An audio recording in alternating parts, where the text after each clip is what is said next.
The yo-yo quilt comes from my mother's side of the family, who was from the Hocking Hills, and my mother grew up down there before the state parks took over the Hocking Hills, and she would have graduated from Ohio Wesleyan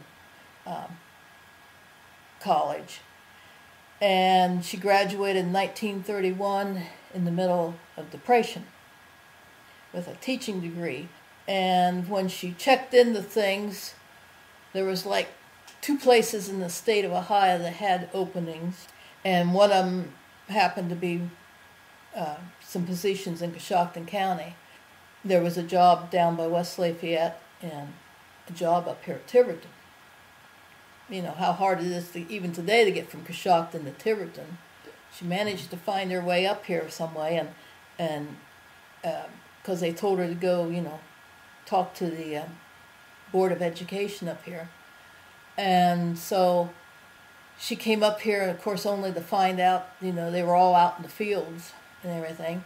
And of course she had her best outfit on from college and her heels and everything, and she proceeded to go out in the fields and look these farmers down, and they later told her that the only reason she got the job was that she came out and found them right in the fields.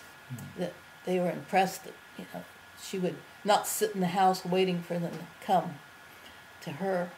And so she became a teacher up here in Tiverton the fall of 1931.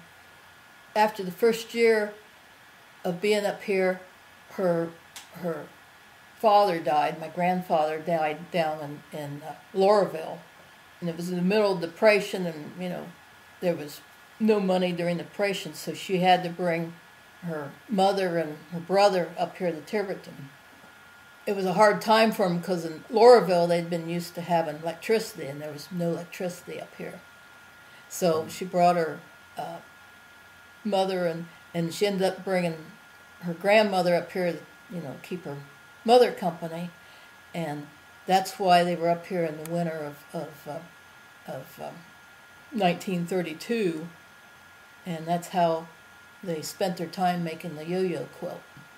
And it said they had to do it without electricity and electric lights and everything, and the fabric then was some of my mother's old dresses from college, but also they sent my uncle up to the Tiverton General Store to buy fabric, and so he would buy a quarter yard of fabric for these yo-yos.